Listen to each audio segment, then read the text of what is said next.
What if I told you there's a town in California older than America itself, with fewer than 400 people living in it, perched on a cliff above a harbor that genuinely looks like the Mediterranean, and almost no one outside of Humboldt County could point to it on a map? I'm not going to tell you the name yet.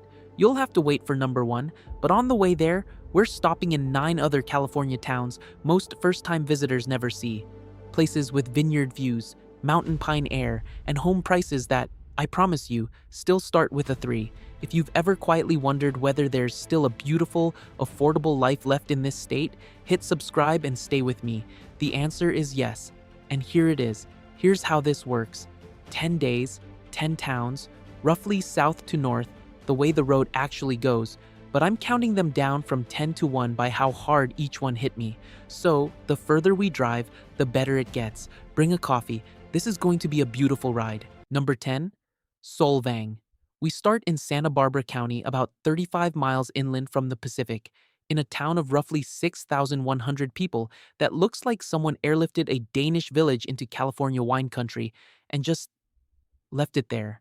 Solvang was founded in 1911 by a small group of Danish-American educators who'd had enough of brutal Midwestern winters and wanted to build a folk school under a kinder sun. They named it Sunnyfield in Danish. The name held. Walk down Mission Drive at 8 in the morning and you'll smell butter and cardamom before you see anything. That's Olson's Bakery, pulling Kringle out of the same oven since 1970. There's a little bronze statue of Hans Christian Andersen on a bench in the square, and kids actually climb in his lap to read. At dusk, the windmills light up amber against violet hills, and the whole village goes quiet except for church bells. Now, I'll be honest with you, Solvang is not the cheap stop on this trip. Median home values run around $1.35 to $1.6 million. But here's the move locals make. You buy 3 miles down the road in Buellton, where the same lifestyle costs closer to $850,000, and you drive in for the bakery. Honestly, I'd take that trade. This is a soft opener, a warm-up. Pretty, slightly touristy, and exactly the kind of place that gets you in the mood for what's coming next. Because the next stop trades windmills for apple orchards and goes up about 4,000 feet. Number 9, Julian. An hour east of San Diego's beaches, you climb into the Cuyamaca Mountains and the air changes. Pine sap, wood smoke, apples.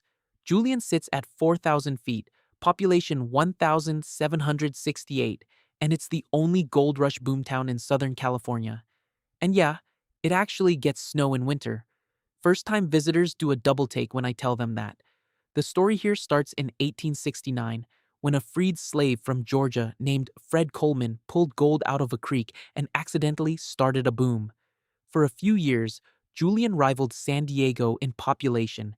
When the gold ran out, settlers planted apple trees instead, and by 1907, Julian apples were winning ribbons in Chicago. The pie tradition that defines this town today? That's the leftover. A morning in Julian goes like this. Coffee on the porch in a fleece, the dog sleeping on a flannel chair by the wood stove, and a slow walk down a 2-block western Main Street to the Julian Pie Company, where the line wraps around the building even on a Tuesday in October. The smell of cinnamon reaches the next block. I'm not exaggerating. Real talk on prices. A small cabin under 1,000 square feet still surfaces between $375,000 and $550,000. Larger homes on a little land run $600,000 to $850,000. Coastal San Diego buys you a studio for that. The trade-off: limited jobs, occasional snow-closed roads, internet that only got reliable in the last few years. It's the kind of town where retirees, B&B owners, and a quiet wave of remote workers wave at each other from porches. 2 stoplights, 1 main street, and then we keep climbing, because the next mountain town has a golden retriever for a mayor. Number 8, Idyllwild. About 2 hours east of Los Angeles, you turn off a winding mountain road and end up in Idyllwild, a pine and granite village at a mile high, population around 3,800 counting Pine Cove, where the median home price right now sits at roughly $490,000 to $505,000. That's half the California state median. Half. In a town where ponderosa pines stand 200 feet tall and the granite face of Tahquitz Rock looms over the village like a cathedral. Idyllwild's origin story is gentle and a little strange. In the 1890s, doctors believed pine air could cure tuberculosis, so the first buildings here were sanitarium retreats, then logging, then, by the 1940s, an artist colony. That creative current never left. There's a respected arts academy in town, and on any given Friday, live music spills out of 3 different cafes at once. Here's the moment I keep coming back to: late afternoon, October. Smoke curls from stone chimneys. Climbers walk down from taquits in their harnesses, waving at the woman closing up the bakery. Someone's playing acoustic guitar on a porch. The whole town smells like cedar and cinnamon rolls. And the mayor, yes, the actual mayor, is a golden retriever. They've been electing dogs since 2012. It is exactly as charming as it sounds. A 1,200 square foot cabin in the Pines still appears in the $375,000 to $525,000 range. View homes climb to $600,000 to $800,000. Groceries cost 10 to 15% more. There's one market in town. But property taxes and overall costs drop sharply. One road in, one road out. Quiet most weekdays. And honestly, I'd live here tomorrow. Number 7. Cambria. We come back down to the coast now. Highway 1, between Big Sur and Hearst Castle, into a town of about 5,800 that most first-time California visitors blow right past. Don't. Cambria is surrounded by one of only 3 native Monterey pine forests left on Earth, and the second you smell the salt and the pine together, something in your chest unclenches. The town started in the 1860s as a quicksilver mining and dairy outpost, and nobody really agrees on how it got its name. Some say a homesick Welshman, others say a town meeting where someone just liked the sound of it. I prefer the second version. It feels truer to the place. Mornings begin with fog rolling off Moonstone Beach. And yes, you can actually find moonstones in the sand if you're patient. There's a wooden boardwalk above a kelp-strewn cove where sea otters float on their backs, holding hands while they sleep. That's not a metaphor. They literally do it. Up the road at Piedras Blancas, elephant seals bark all day. In between, the East Village has used bookstores, a wine bar in a 1920s building, and pine-shaded cottages with hand-painted signs. Now the prices. Beach blocks are honestly expensive, $1 million and up, climbing past $3 million for full ocean views. But the inland East Village and Pine Forest pockets still hold cottages in the $650,000 to $850,000 range, and condos surface in the high 500s. For ocean access between Big Sur and Hearst Castle, that's a bargain. There's a folk art house up on a ridge here called Nitwit Ridge, built over 50 years from abalone shells, beer cans, and tile salvaged from the construction site at Hearst Castle next door. The man who built it called himself the poor man's Hearst. Tells you everything about Cambria's soul, really. Number 6. Sutter Creek. Now, we drive inland, up into the Sierra foothills, into gold country, and into a town of 2,646 people that I'm convinced is the prettiest preserved main street in all of California. Sutter Creek. Locals call it the jewel of the gold country, and for once, the nickname is honest. The town was founded in 1854 and named for John Sutter.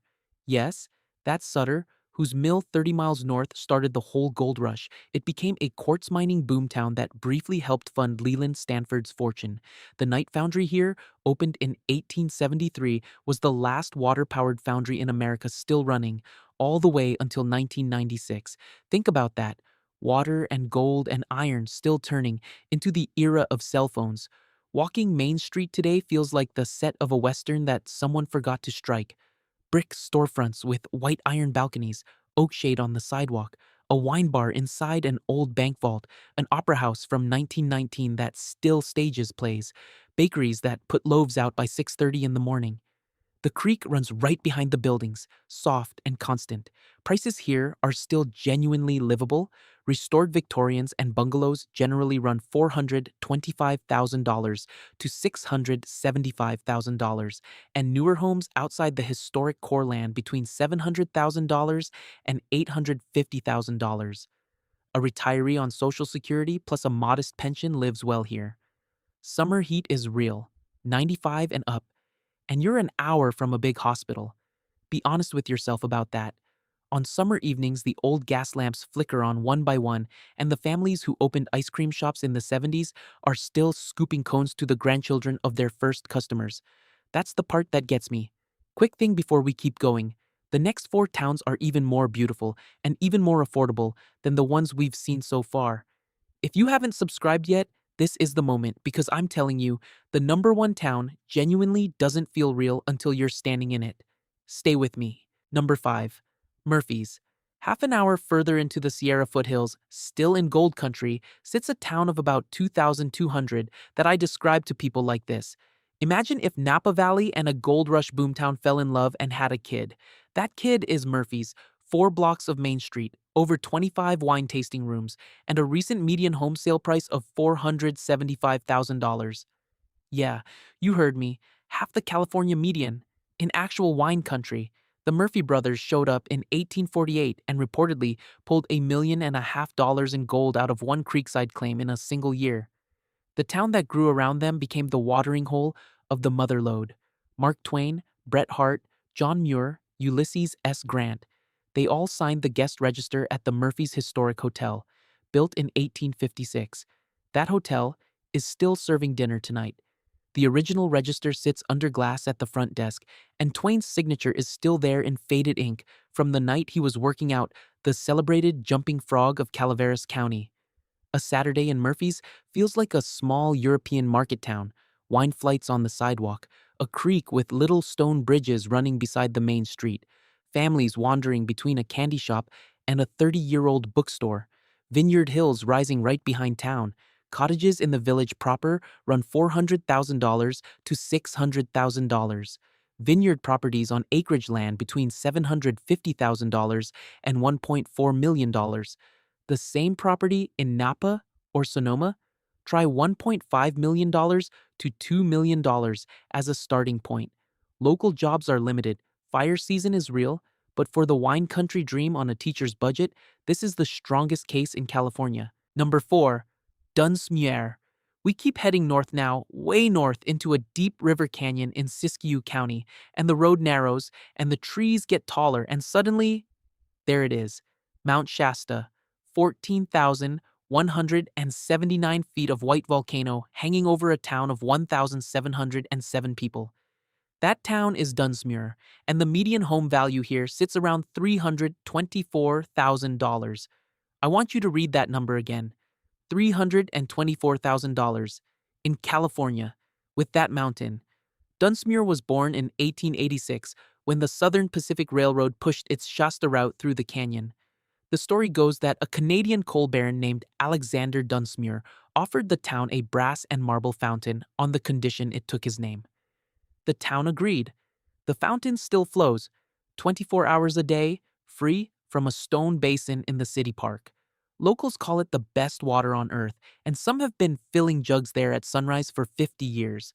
Mornings in Dunsmuir sound like trains, long whistles echoing off canyon walls, fly fishermen wading into the upper Sacramento River, the smell of pine and wood smoke from cabin chimneys.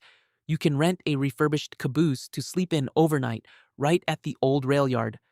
Real numbers, 1920s. Craftsman cottages routinely list between $225,000 and $375,000.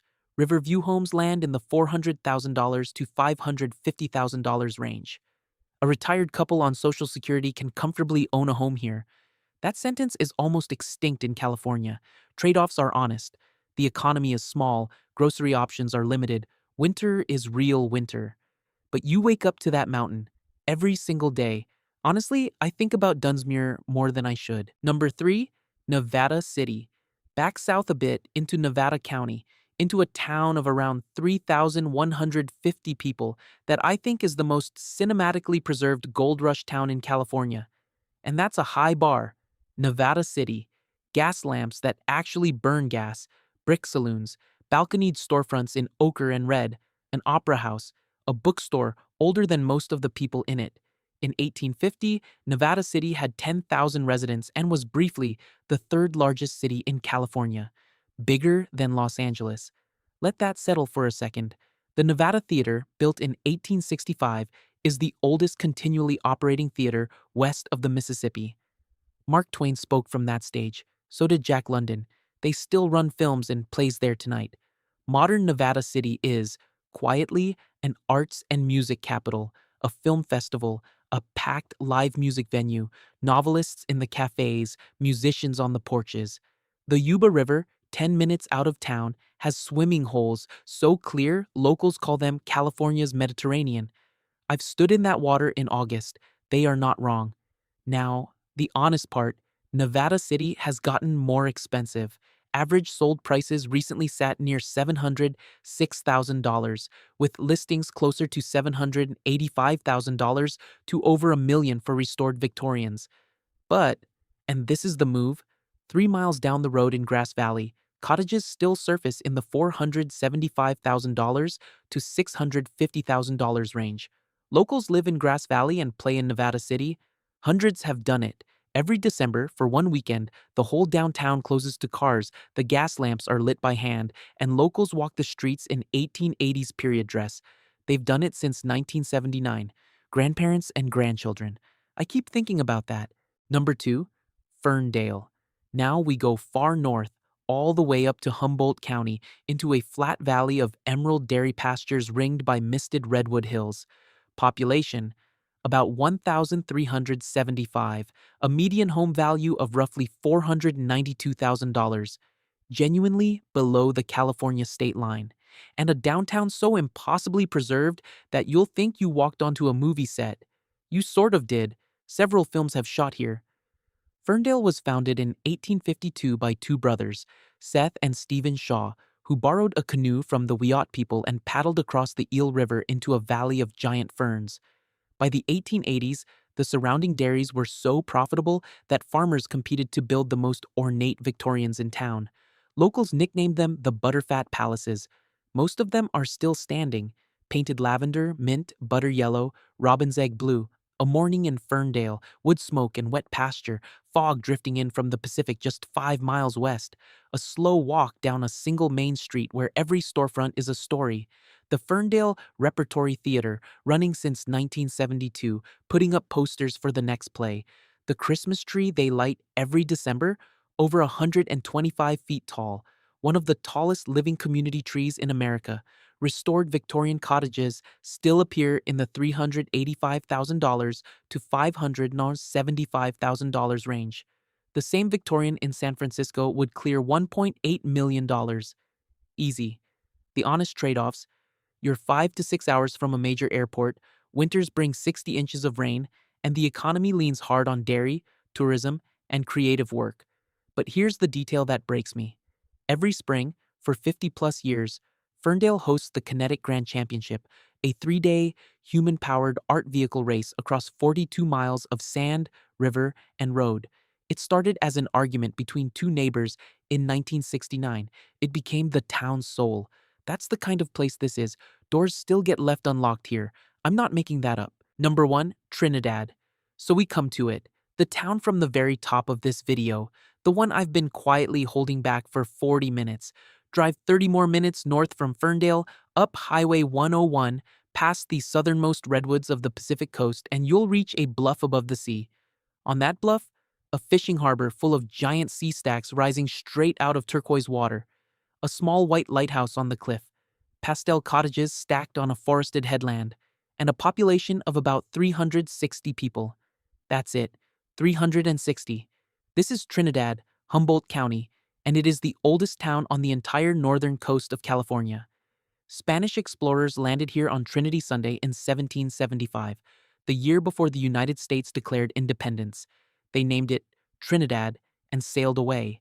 American settlers arrived in 1850, briefly turning it into a supply port for Klamath River gold miners before the town quietly settled back into what it had been for 1,000 years already, a small fishing community on a beautiful cliff.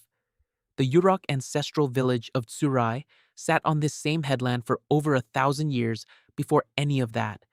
The roots here go deep. A morning in Trinidad goes like this: fog clearing off Trinidad Head, fishing boats motoring out of the harbor, the smell of salt, kelp, and Sitka spruce. You walk to the bakery. The whole town is walkable in 20 minutes, past a memorial lighthouse whose bell is rung by hand once a year for every fisherman and Coast Guard member lost at sea. On clear evenings, you can hear it from the beach below. The sun drops behind the sea stacks, the light turns the water gold, and you stand there, Now, the part that doesn't seem possible, within Trinidad itself, ocean view homes, when they come up, run $650,000 to $1.2 million.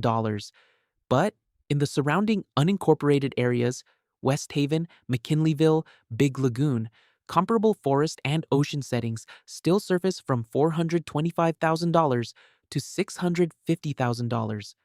For Pacific clifftop views, with redwoods behind you, the same view in Mendocino starts at $1.5 to $3 million. Easy. Be honest with yourself. You're 5+ hours from a major airport. The weather is cool and damp year round. Summer highs sit in the 60s. The economy is small. This town is not for everyone, and that's part of why it still feels the way it does. But if you're the kind of person who'd trade a hot summer and a Costco for fog on a headland and a postmaster who knows your name, Trinidad might be the place you've been quietly looking for your whole life. Artists live here, marine biologists, writers, retirees who decided that views beat conveniences, and the pace is so slow it borders on suspended. That bell on the bluff, the sea stacks, the redwoods at your back, 360 neighbors, a town older than America. That's the one. That's number one. And honestly, I've been writing about California towns for years, and Trinidad is the one I keep coming back to in my head when I can't sleep. So that's the ride. 10 towns, 10 days. From a Danish village in the wine country, through apple orchards and pine forests and gold rush gas lamps, all the way up to a fishing harbor older than the country itself. If even one of these towns made you feel something, a flicker of wonder, a quiet longing, the sudden urge to look up flights, drop the town name in the comments so I know which one stole your heart. I read them, all of them. Share this with the one person you'd actually pack a bag with and drive. And the subscribe button, you already know. I'm out here finding more of these places every week, and I'd love to keep showing them to you. Wherever you're watching from tonight, I hope a little of that fog on the headland reaches you. Drive safe.